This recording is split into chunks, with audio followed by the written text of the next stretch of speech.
So Redux PCs, right? Are they worth purchasing for 1,800 or 1,600? Because pre-builts right now are pretty affordable, right? And it's really difficult to get an RTX 3060 Ti or 3070 or 3080 without spending a little bit too much. So I recently saw an ad that showed pre-builts, and every time I see anything about pre-builts that are being pushed, for review, I'm gonna review it. So it's pretty cool. Here's Chrome. We're gonna actually start all over. We're just gonna go to build Redux right here. The site's a little slow. I don't know why they have this stupid target thing. It's really weird. Whatever. Start a build. Okay. And they got a little whatever animation. Oh, why don't they just show the freaking... Okay, where was the like get the best and then customize, whatever. This right here would be the best option. They don't really let you customize the power supply or the cooler, which is kind of annoying. If you want to do water cooling down the line, you're gonna have to sell this or just set it in a box somewhere. So you're spending 30 bucks, which isn't bad. 500 gigabyte NVMe. I don't know what this NVMe is. There's only a couple things I'm like, are they going to be cutting corners? It might be in the RAM department and the storage for your operating system, which I can show you how to get a Windows disk made for free and then just buy the key for like literally $15 or less online. You can easily do that, or you can just find an old key from your other computer and do it that way. You do not need a OS software support on your pre-built. You can easily do that yourself. So also there's a wireless, which I don't know why you wouldn't just want to plug into your Ethernet. Like, cool, this has got wireless dual channel, 5 gigahertz, 2 gigahertz, but I'd rather just spend the money, $10 on a LAN cable, preferably Cat 7 or Cat 6 for your streaming. Hopefully you're close to your box. If you're not, then you can get a Wi-Fi extension device and then plug an Ethernet cable into that. You don't really need one of these, but whatever. For RTX 3070 for 780, it's still really expensive. You could get a 3060 Ti, but you're getting the same amount of VRAM. So we'll go to customize here. This site's not as nearly as good as like CLX or NZXT. Those sites are better. I feel like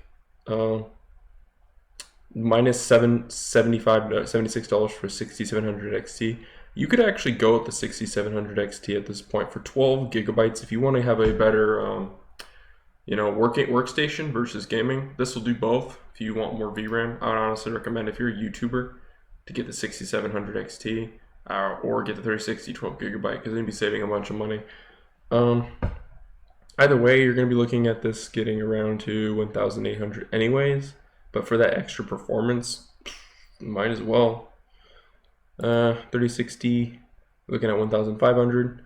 So the pricing on here is not terrible, but they don't explain enough of the components. So yeah, there's a bunch of YouTubers going, oh, they do everything for you, it's great, it's perfect, all that. But they're not explaining enough on the site. That is my site review overall, not just how good is the computer. I just want to know everything I'm buying, especially if you're spending this much on a pre-built, which you want to know. I would actually watch reviews online before you purchase from any site, and people can tell you what you're actually getting. 16 gigabytes dual channel is not bad for most applications. If you are having bottlenecks with rendering, or you are a 3D modeler or anything like that, then get a 32 gigabyte set for 120. You know what I mean? It's like, yeah, a little cheaper on the graphics, but need more RAM. That's fine. But 16 gigabytes, if this is even 3000 megahertz at all, which I hope it is, should be fine. Again, with the processor, I don't know why I didn't just go over the processor real quick. A 3700X 8 core is actually better, but this has better, hyper-threading performance. Like, they're almost similar in some cases, but most games that do use more cores will benefit from having a 3700X versus the 5600X. But most of the time, like lower end games, like Fortnite or anything online, you're not going to need an 8 core. This is way more for single player or heavier applications that are not built for multiplayer. If you're just thinking, I'm going to play multiplayer, I don't need anything crazy, get the 5600X. It's specifically marketed and made for that. It overclocks fine. It's got great performance. But you could just get, again, if you're going workstation, I would get better RAM or better processor versus better graphics, because one, 3060 has 12 gigabytes of VRAM on it. Or just go with this guy for if you want better gaming and still want that workstation to have more VRAM. Okay, storage. Again, we don't know. Okay, this is view specs right here. Form factor, obviously it's an M.2. Again, I don't know what brand this is. It just says read writes 2,400 megabytes per second. And that, we don't know how consistent that is. You would have to literally see a review for this. This could be an in-house SSD, which, again, I have no idea what this is. IOPS. Well, it should be fast, not like last gen, so this is probably at least fast enough to be second gen if it's 2,400 megabytes or whatever. Go with it, replace it if it's crap, or just, because that's literally going to be where you put your operating system, would be the M.2. But again, I would rather go with, I would opt for a Corsair or something better, or a Seagate Barracuda or Firecuda compute. I would get one of those, probably just as fast.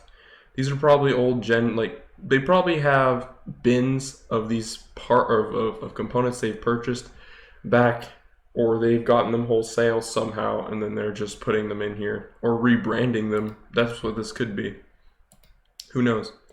Again, remove OS. You could spend extra $100 to have them install your OS, or you could spend literally $20 to $15 on just getting a key and not having the OS and just using a USB. Literally, you can create a install disk on this. It's very easy to do. You just type in create OS disk, bootable USB, Windows 10 PC. Just follow one of these guides. Literally, it's so easy to do. Actually, no, I wouldn't follow this guide. I would be using Rufus and extracting the ISO and installing it directly on here. So what you need to do is get the ISO. So if you want Windows 10,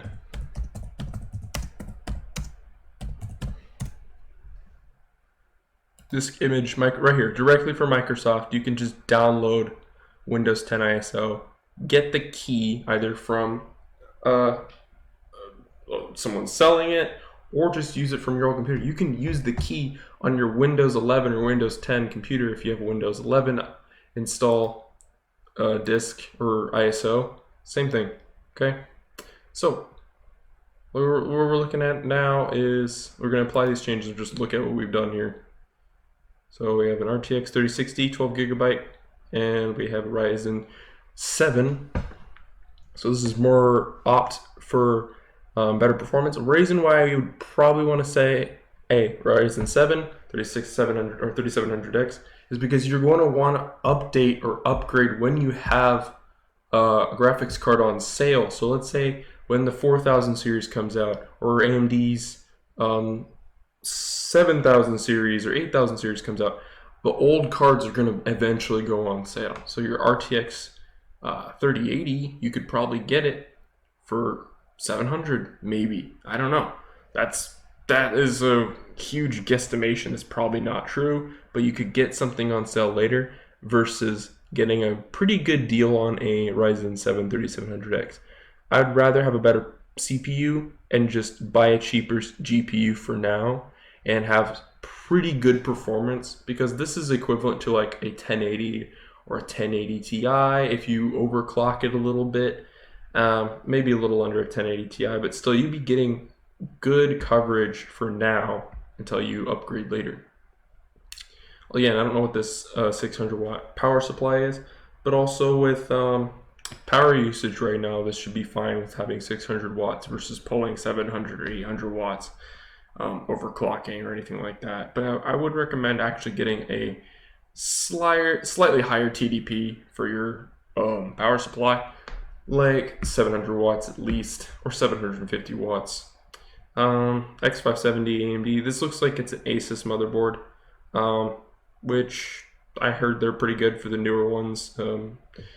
If this is made for the newer generation Ryzen, then it should have some backwards compatibility, which helps the pre-built manufacturing or whatever they're doing to keep it more streamlined. If they have a general standard board they're just going to use every single time, then it's easy to get them in bulk, always change it out. If they just need to change the CPU, make sure the RAM is compatible, all that stuff.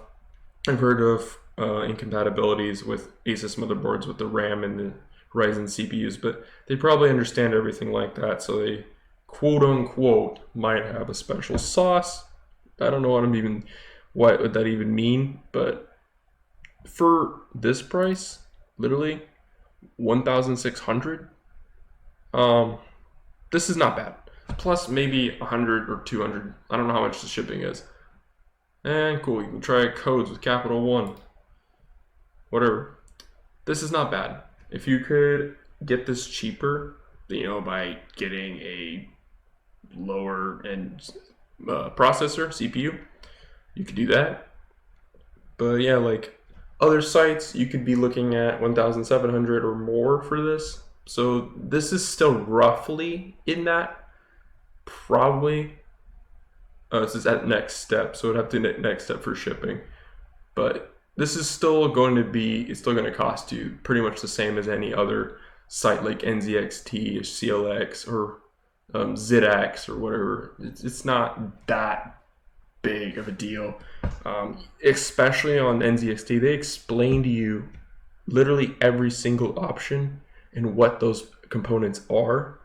And you're not knowing, like, is this some weird, third-party binned SSD along with the RAM or, any of the other components or the power supply. They're so just kind of like, here's a generic 80 plus gold power supply. Don't know what that is, but you could take the risk or just watch reviews. So yeah, would I recommend this? I'm 50-50 on it, really, but the pricing's not bad. That's all I gotta say. It's a pretty good selection of parts for the type of computer you'd be buying. And then if you want to upgrade later, this is probably the best CPU to GPU combo you could get for 1,600. And that being said, I'm Archeon, and hope you're having a good night or day depending on where you're at. And I'll see you later. Bye.